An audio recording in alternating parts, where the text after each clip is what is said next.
네, 안녕하세요. 우연TV의 우혜원입니다. 오늘은 어린 성장의 핵심, 3대 영양소 중에서도 아주 중요하다고 불리는 단백질이죠. 어린이 단백질에 대해서 말씀을 드려보도록 하겠습니다. 오늘 제가 말씀드리는 단백질은요, 그리스어로 첫 번째의 뜻을 갖고 있습니다. 프로테우스가 영어로 변환이 되면서 프로틴이라는 단어로 바뀌게 되었는데요. 그렇게 해서 우리 몸 건강에 가장 중요하다라고 말씀을 드릴 수가 있죠. 무려 3대 영양소에서도 단백질이 첫 번째다. 이렇게 말씀을 드리면서 시작을 해보도록 할게요. 네, 인체 내 단백질은요, 물을 제외하고는 가장 많이 들어 있습니다. 그래서 우리 전체 몸의 약 16% 정도가 들어있다라고 이야기를 하는데요. 이 단백질이요, 우리 몸 생명의 기본이다라고 이야기를 하고요. 세포의 기본 성분이죠. 그리고 이 단백질은요, 20가지의 아미노산으로 구성이 된다라고 이야기를 하고요. 단백질은 반드시 식품을 통해 섭취를 해야 됩니다. 이거는 이제 아미노산에 관련된 부분인데요. 뒤쪽에 다시 말씀을 드리도록 할게요. 우리 몸에 가장 중요하다고 이야기를 하는데 도대체 어떤 역할들을 하기에 이렇게 중요한가? 제일 첫 번째는요, 바로 근육이나 뼈, 피부 같은 이런 조직을 구성하는데 모두 다 단백질이 사용하게 됩니다. 그것뿐만이 아니고요, 우리 몸의 에너지, 활력을 만드는데도 이 단백질이 사용이 되고요. 우리가 몸이 산화되고 염기화되고 이런 식으로 이 산도 조절이 있잖아요. 이 산도 조절조차도 단백질이 아주 중요한 역할을 하게 되고요. 우리 몸 전체에 영양소들이 다 돌아야 우리가 건강할 수가 있잖아요. 그런 영양소 운반에도 단백질이 중요한 역할을 하고, 그 다음에 건강 유지. 지금 내가 건강한 상태에서 계속 유지할 수 있는 힘도 단백질에서 나올 뿐만이 아니고요. 외부의 바이러스나 외부의 어떤 안 좋은 성분들이라든지 이런 부분에 있어서 우리 몸을 지켜내는 그 면역력에도 단백질이 아주 중요한 역할을 하게 됩니다. 2015년 한국인 영양소 섭취 기준으로요, 각각 연령별 단백질을 얼마나 섭취하면 좋은지가 나와 있어요. 데이터로 보면요, 아이가 태어나서 0세에서 5개월까지도 약 10g 정도, 이게 이제 충분 섭취량이다라고 이야기를 하는데요. 영양소들을 섭취를 하게 될 때, 뭐 권장 섭취량, 피로 섭취량, 충분 섭취량 이런 식으로 조금 기준이 나눠져 있어요. 그 중에 5개월까지는요, 따로 딱 기준이라기보다는 충분히 섭취를 하는 최대 용량을 하루에 10g 정도까지로 되어 있고요. 다른 부분들에 있어서는 이렇게 15g, 뭐 20g 이런 식으로 연령별로 권장하는 단백질 하루 섭취 기준이 다 나와 있습니다. 그뿐만이 아니고요. 이제 유치원에 가고 초등학교를 가고 이 나이에도 각 나이별로 권장 섭취량이 다 이렇게 정해져 있습니다. 또 청소년에도 당연히 이렇게 정해져 있겠죠. 점점 아무래도 남자 아이들이 여자 아이들에 비해서 근육량이라든지 이런 게 높다 보니까 조금 더 높은 단백질 양을 권장한다라고 되어 있긴 한데요. 무조건 그럼 우리 아이는 이런 나이니까 이거에 맞는 권장 섭취량을 섭취해야 될까라고 생각을 하실 수도 있어요. 왜냐면 같은 고등학교 1학년 학생인데 어떤 아이는 키가 막 180의 근육질이 될 수도 있고요. 어떤 아이는 키가 작고 왜소할 수도 있잖아요. 그럼 그거에 맞춰서 단백질을 어떻게 섭취해야 되지? 라고 의문이 드실 수도 있어요. 그래서 그 기준을 조금 더 바꿔서 말씀을 드리면요. 일반 사람들 기준으로, 일반 어린이들 기준으로 봤을 때 몸무게 1kg당 약 0.8g에서 1.2g까지의 섭취를 추천한다라고 이야기를 합니다. 그러면 만약에 50kg 기준으로 봤을 때 하루에 뭐 0.8g을 한다고 하면 8, 5, 40이니까 하루에 40g 정도, 아니면 1.2g을 한다 그러면 하루에 60g 정도의 단백질을 섭취하면 좋다, 이렇게 말씀을 드릴 수가 있는 거죠. 다만 근육질, 만약에 운동을 엄청 열심히 하는 아이거나 아니면 일반인들도 운동을 열심히 하는 운동인들 같은 경우는 몸무게 1kg당 1.4에서 2g까지도 섭취하는 것을 추천을 드립니다. 왜냐면 우리 근육의 가장 큰 에너지원이고 근육을 유지하는 데 중요한 게 단백질인데요. 근육량이 높거나 운동을 많이 하거나 활동량이 높은 아이들은 아무래도 에너지 소모를 많이 하게 되잖아요. 그래서 그거에 맞는 단백질 양을 섭취해 주는 게 아주 중요합니다. 그래서 이런 기준을 가지고 아이에게 어느 정도의 단백질 섭취를 시킬지 그 부분을 조금 계산해서 먹이면은 좋을 것 같습니다. 그래서 음식으로 단백질 섭취하면 어느 정도를 먹을 수 있지? 이게 아마 의문이 드실 것 같아서 준비를 했어요.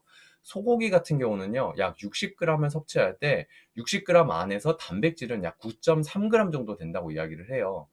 돼지고기 같은 경우는요, 뭐 목살이랑 삼겹살 부위에 따라서 조금 다르긴 하지만 뭐 10g에서 8g 정도. 그리고 닭가슴살 같은 경우는 100g을 섭취했을 때 24g 정도. 그래도 다른 거에 비해서는 살짝은 높은 편이기는 하죠. 그리고 계란을 하나 섭취했을 경우에는 50g을 섭취했을 때 6.2g 정도가 되어 있고요.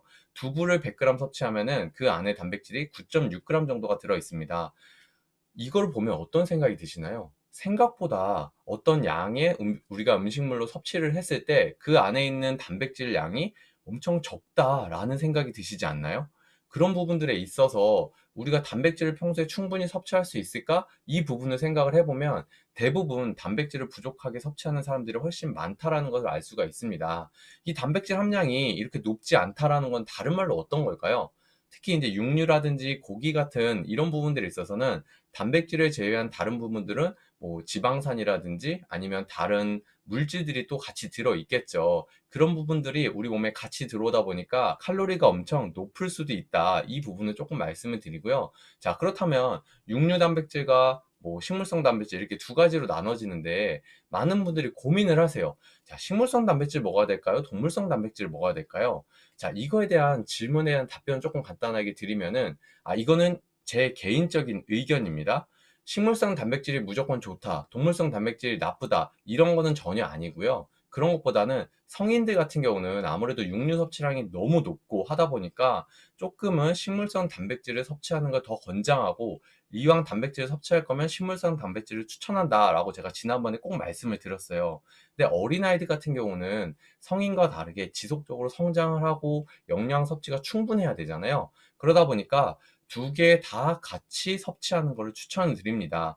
그래서 식물성 단백질도 섭취를 하고 동물성 단백질도 섭취를 하는데, 대부분 아이들 역시도 동물성 단백질은 맛있게 먹고 좋아하지만 식물성 단백질은 잘 섭취를 하지 않게 되잖아요. 그런 부분들을 조금 보완을 해줄 수 있는 그런 식물성 단백질을 챙겨주면 아주 도움이 될 수 있다라고 말씀을 드리고요. 많은 분들이 이런 이야기를 하세요. 식물성 단백질을 섭취를 해도 그 단백질 섭취량이나 이런 것들로는 조금 부족해. 그래서 고기를 먹어야 돼. 이렇게 이야기하시는 분들이 있어요.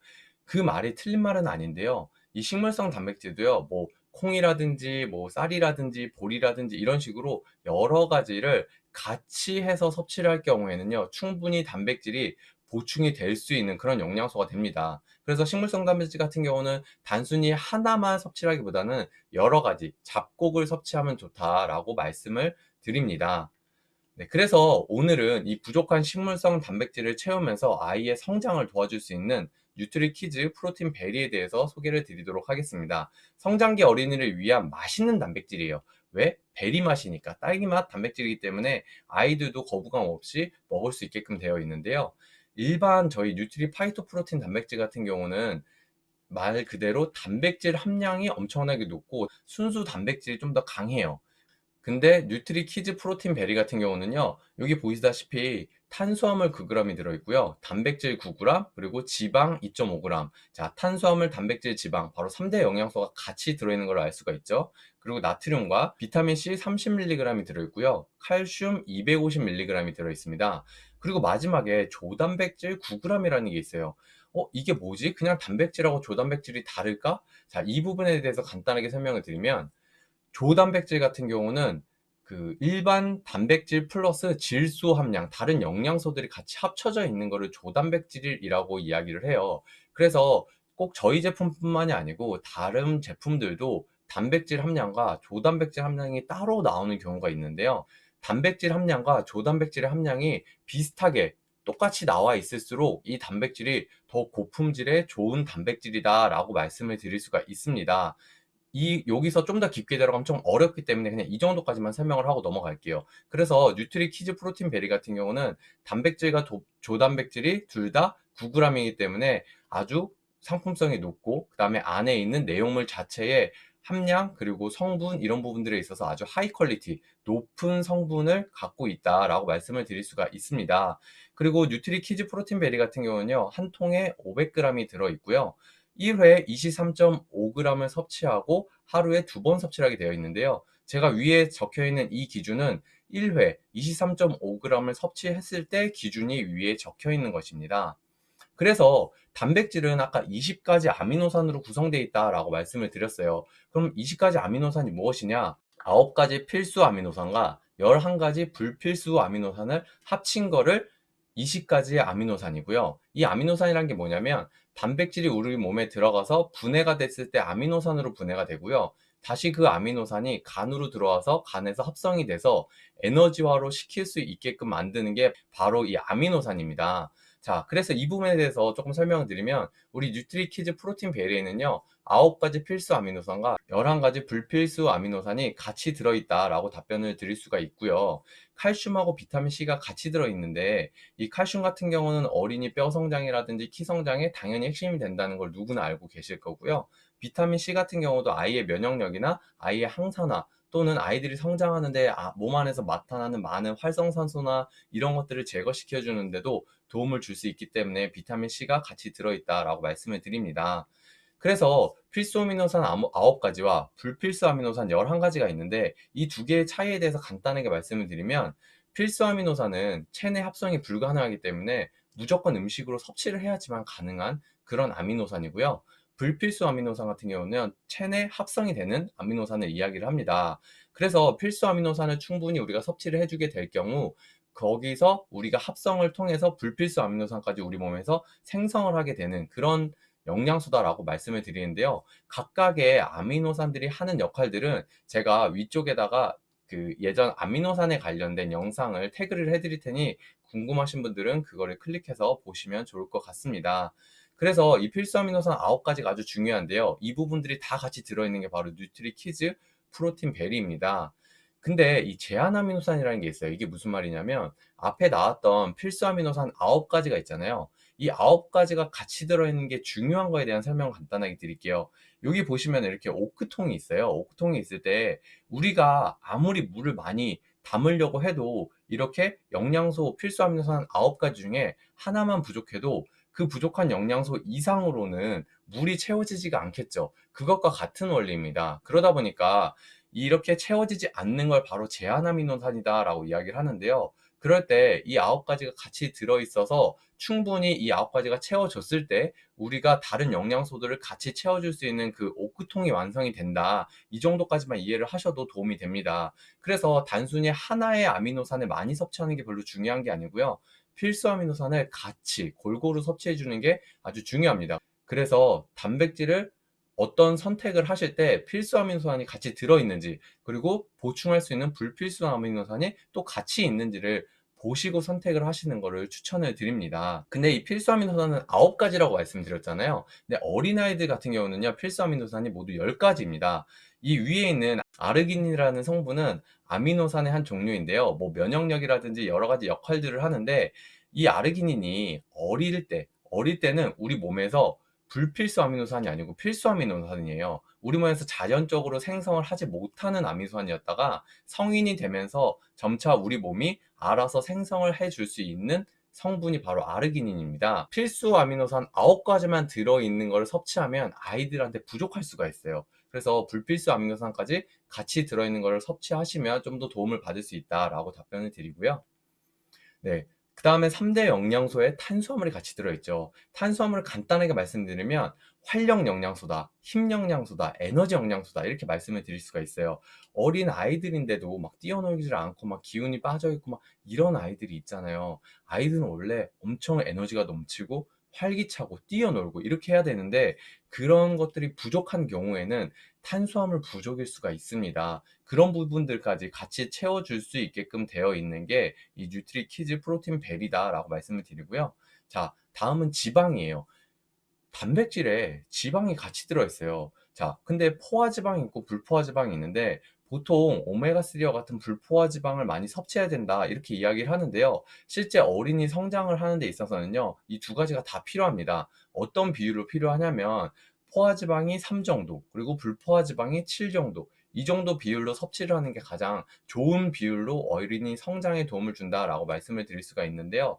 다만 아이들이 보통 좋아하는 지방은 나쁜 성분들의 트랜스 지방들이잖아요. 그래서 이렇게 아이들한테 지방 섭취를 도와주시되 트랜스 지방을 피하는 것을 아주 추천을 드립니다. 뭐 피자라든지 햄버거라든지 감자튀김 이런 종류들은 조금 피해서 아이들이 진짜 건강한 지방 섭취를 할 수 있게끔 도와주시는 게 도움을 받을 수가 있다.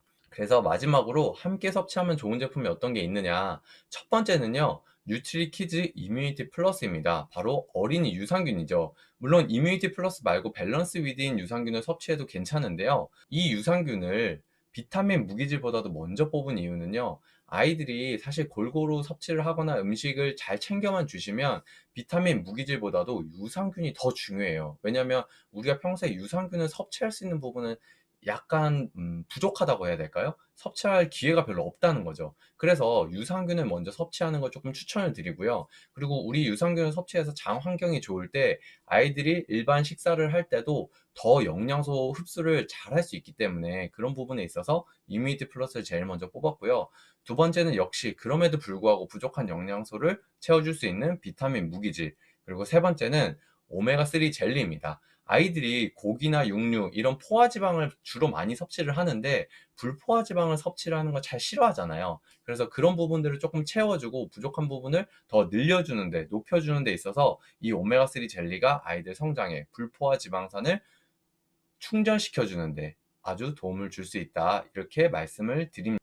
제가 오늘 준비한 내용은 여기까지고요. 오늘 내용도 좋으셨으면 구독과 좋아요, 알람 설정까지 부탁드리도록 하겠습니다. 혹시 궁금하신 점이 있으시면 댓글로 남겨주시면 제가 최대한 친절하게 답변 달아드리도록 하겠습니다. 그럼 오늘도 들어주셔서 감사합니다. 이만 들어가겠습니다.